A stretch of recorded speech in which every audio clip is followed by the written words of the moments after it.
In the evening, the desert seems dead.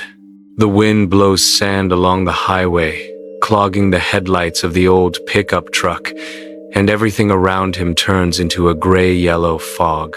The road stretches out like an endless ribbon, and Michael Stanton, a 22-year-old college student, has been regretting taking this route for the past hour. He was looking for a shortcut to Las Cruces.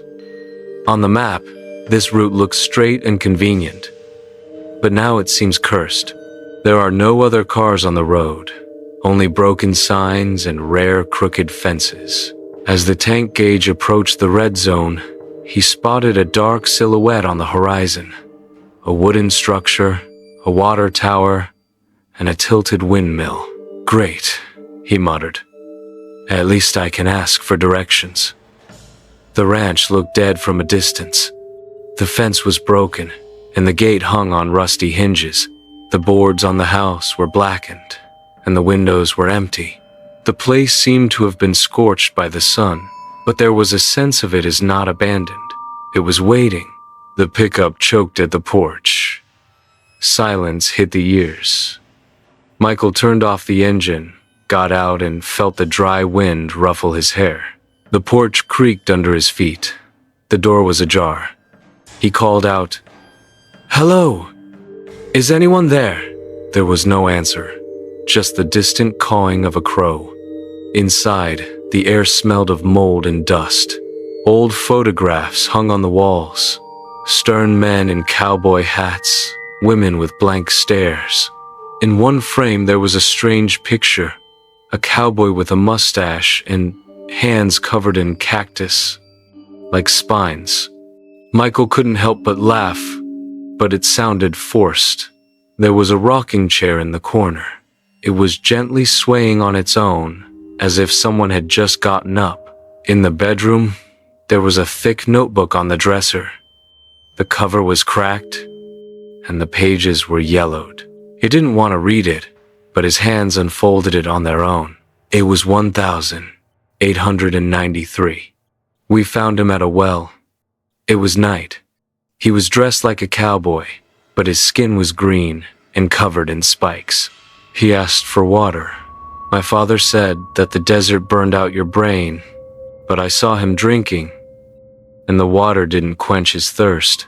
It was as if she was draining into him, disappearing. He wasn't dying. He wasn't aging, and he was looking at us as if we were just meat, just walking moisture. Michael closed the notebook. His hands were trembling.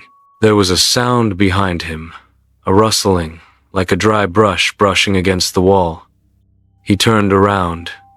No one. But the rocking chair was rocking again. There was an old cistern outside, a stone well-gaped nearby, boarded up. Michael walked closer and noticed an inscription scratched on the rim. He heard the splash of water. Or was it something else? A rustling, a splash, a heavy breathing. Suddenly, something hit the boards from below. Dust rose, and one of the planks cracked. Michael jumped back, his heart pounding. A voice came from the darkness of the well. It was dry and hoarse. Water. He ran to the pickup truck. He tried to start it, but the engine coughed, but didn't catch. The sand had already covered the hood, as if the truck had been parked there for years. And then he saw him. The figure stood on the porch, a tall man in a dusty cloak and a cowboy hat, only it wasn't a man.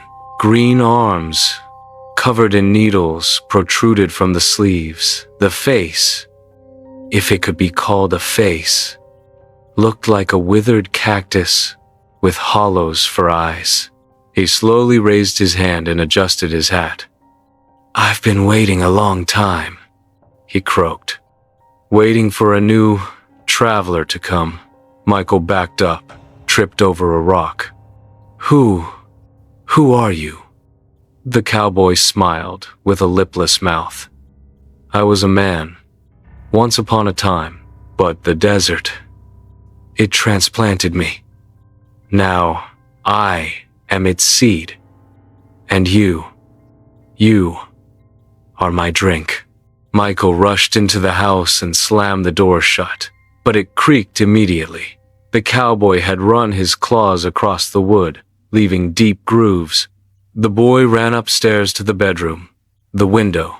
If he broke the window, he could jump onto the roof of the veranda and run away. But a shadow was already looming in the window. The same silhouette. It was as if the cowboy was everywhere. The glass cracked on its own. The wind brought with it the smell of rotting moisture and dust. And the voice, "The water is in you. Give it up." Michael screamed, grabbed the lamp, and threw it through the window. The shattered glass exploded, and the fire flared up. For a moment, it seemed as if the cowboy had retreated. But the next second, the flame went out, as if someone had sucked the air out of it. He opened the diary again, flipping through the pages frantically. We tried to lock him in a well.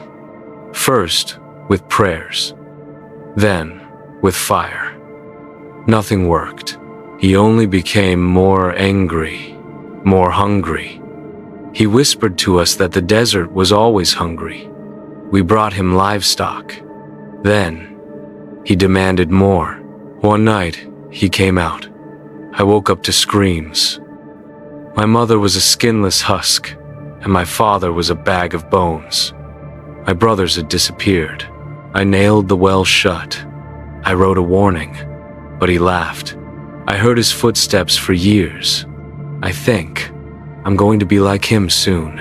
The pages were covered in blood. The last sentence was cut off. The house groaned, as if the walls were breathing. I heard footsteps on the stairs. Slow, heavy footsteps. The steps creaked. Michael hid under the bed. His heart was pounding so loudly that I thought the cowboy would hear it. The cowboy boots stopped at the door. Silence. Then a strange sound, as if a handful of dry needles had been scattered on the floor. The boots in the shadow were visible from under the bed. It did not move. Then a voice, very close, whispered, "I know you're here." The needles slowly pierced the mattress from above. Drops of blood dripped onto the floor. Michael couldn't take it anymore. He jumped out of his hiding place, ran past the figure, and rushed downstairs. The door to the outside opened on its own.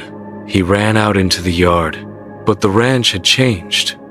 The abandoned fields were no longer filled with corn and wheat, but with hundreds of cacti. The tall, human-like cacti stretched their arms towards the sky, and they all whispered. The whispers merged into one sound. Fuda. The cowboy followed. His footsteps thundered like a hammer. "The desert loves those who come without a bucket," he said. "It will make a new me out of you." Michael tripped over a rock and fell right into the well. The planks were shaking, and moisture was seeping out from under them. It was bubbling like a stomach. He knew that if he fell in, it would be over. With his last strength, Michael grabbed a plank, broke it off, and threw it at the cowboy. It pierced his chest. For a moment, the monster froze. But instead of blood, clear water flowed from the wound. It dripped onto the sand, and where it fell, new little cacti sprouted. The cowboy just laughed. "You've watered the earth, boy. You're a part of it now." And he reached out his hand. Michael screamed, and at that moment, everything went black. The desert was gone. Only a rustle remained. When tourists drove by the next morning, they saw an old pickup truck at an abandoned ranch. The car was overgrown with thorns, as if it had been there for years. There was no one in the seat, and there was a new cactus growing at the ranch gate, tall, with human-like hands. The wind rocked him, and he seemed to be adjusting an invisible hat.